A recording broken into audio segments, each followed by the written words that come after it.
بص يا معلم، بيبدأ الفيلم سنة 2009 لما كانت الرحلة كاكتوس 1549 بتستعد للإقلاع، ودي رحلة داخلية داخل الخطوط الجوية الأمريكية. كابتن الطيارة كابتن سولي كابتن محترف، والمساعد بتاعه كابتن جيف، والمضيفات هم تشيلا وداروين. بعد التأكد من إجراءات السلامة اللي بتكون قبل كل رحلة بيقرر كابتن سولي الإقلاع. وبعد مسافة قصيرة بتحصل حادثة في الجو بسبب مجموعة طيور بتخبط في المحرك الأيمن والأيسر. المحرك الأيمن بيتعطل الأول، وبعد ثواني بيتعطل المحرك الأيسر وبتتقطع الكهرباء عن الركاب.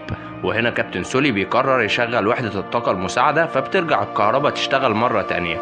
وبيبعت سولي نداء استغاثة لبرج المراقبة وبيفهمهم الوضع وبيقول لهم على أعطال الطيارة. وهنا بيرد عليه برج المراقبة وبيقول له يرجع لمطار لافورديا، وبيديله الرقم المدرج اللي هينزل عليه، ولكن كابتن سولي بيقول انه مش هيلحق، فبيقترح عليه اقتراح تاني وهو مطار تيتربور. ولكن الكابتن سولي بيكون خد القرار خلاص وهينزل على نهر هيدسون. وبعد ما الكابتن بيبلغهم بقراره بتتقطع الإشارة بين الطيارة وبرج المراقبة. وطبعا بالنسبة لبرج المراقبة اللي عمله سولي ده قرار انتحاري ومحدش عمل كده قبل كده. على الجانب التاني بيكون الكابتن سولي بينفذ قراره وبينجح فعلا في الهبوط على النهر بالطيارة، وبتبدأ المية تدخل الطيارة، فبيطلع الكابتن سولي للركاب وبيطلب منهم يخلوا الطيارة. وبيكون برج المراقبة بعت إشارة لكل المراكب اللي موجودة في المكان، وبعت كمان طيارة هليكوبتر للإغاثة، وخلال دقايق بيوصل كل اللي جات له إشارة وبيتم احتواء الموقف. في الوقت اللي بيكون كل الركاب خرجت من الطيارة بيكون كابتن سولي بيتأكد إن مفيش أي حد في الطيارة. وبعد ما بيتأكد إن ال 155 راكب خرجوا من الطيارة بيكون الكابتن سولي آخر واحد يخرج من الطيارة.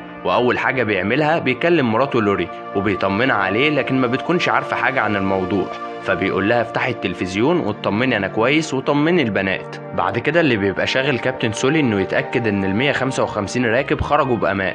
وبعد فتره بتيجي اعداد الركاب النهائيه وبيعرف انه انقذ كل اللي موجودين في الطياره. وطبعا سولي بيفرح جدا لان اهم حاجه يكون حافظ على امن وسلامه الركاب.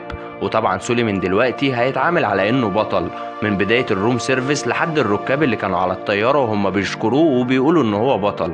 حتى السواق اللي ركب معاه شكر وقال ان هو بطل، وبيطلع في كذا لقاء تلفزيوني وكل الناس بتشوف ان هو بطل. ده حتى الاعداد بتاع البرنامج كان شايف ان هو بطل. الجهه الوحيده اللي مش بتبقى شايفه سولي بطل هي جهه الامن والسلامه، ومن بدايه التحقيق بيكون رئيس اللجنه شايف ان سولي مقصر.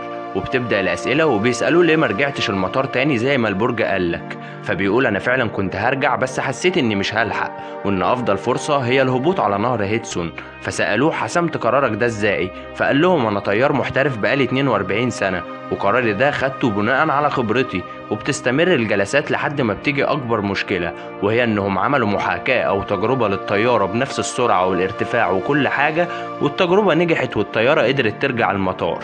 وبكده يبقى الكابتن سولي خد قرار خاطئ ومتهم بالتقصير في شغله. وبيطلب كابتن سولي يشوف بيانات المحاكاة لكن رفضوا لأن البيانات لسه سرية. وبعد كده بيبقى في فترة انتظار قبل الجلسة الأخيرة، وبيبدأ كابتن سولي يفتكر المشاكل والحوادث اللي نجا منها، خصوصا إن بقاله 42 سنة طيار محترف مدني وعسكري، وممكن لو هيئة الأمن والسلامة أثبتت إنه مقصر كل تاريخه وإنجازاته دي هتتمحي. بعدها بقى بيجي يوم الجلسة الأخيرة، والجلسة الأخيرة بتكون علنية، يعني الصحافة حاضرة والتلفزيون حاضر ومفيش حاجة هتبقى سر. بيتم افتتاح الجلسة بالمحاكاة أو التجربة اللي عملوها، وبتكون بنفس السرعة والارتفاع والأعطال، وبتنجح الطيارة إنها ترجع مطار لافورديا بسلام. وبيتم عمل محاكاة تاني لمطار تاني كان قريب من سولي، وبرضه الطيارة بتنجح بسلام. وفي لحظة واحدة بيتحول كابتن سولي من بطل لطيار مقصر في شغله. وهنا الكابتن سولي بيقول لهم نتكلم جد بقى شوية، فالناس اللي في القاعة استغربت واللجنة قالت له هو احنا بنهزر؟ فكابتن سولي قال لهم اكيد الطيارين دول محترفين وكان عندهم تعليمات بكل حاجة وعارفين ان في حادثة هتحصل وايه بالظبط اللي هيبوظ، يعني بمعنى اصح ما خدوش وقت يفكروا تحت الضغط. فبتقرر اللجنة تعمل محاكاة تاني وتديهم 35 ثانية يفكروا فيها هيعملوا ايه.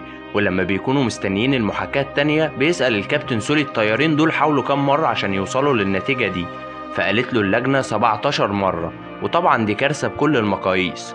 بعد كده بيتم عمل المحاكاة التانية وبيديهم 35 ثانية يفكروا، وبناء عليه بتفشل المحاكاة وما بيعرفوش يوصلوا للمطار. وبيتم عمل تجربة كمان للمطار التاني وبرضه بتفشل الطيارة انها ترجع المطار، وبيبقى واضح للجميع ان كابتن سولي خد القرار الصحيح. وبيخلص الفيلم. وعلى فكرة الفيلم ده قصة حقيقية حصلت في 2009، ودول أبطال القصة. ويلا سلام.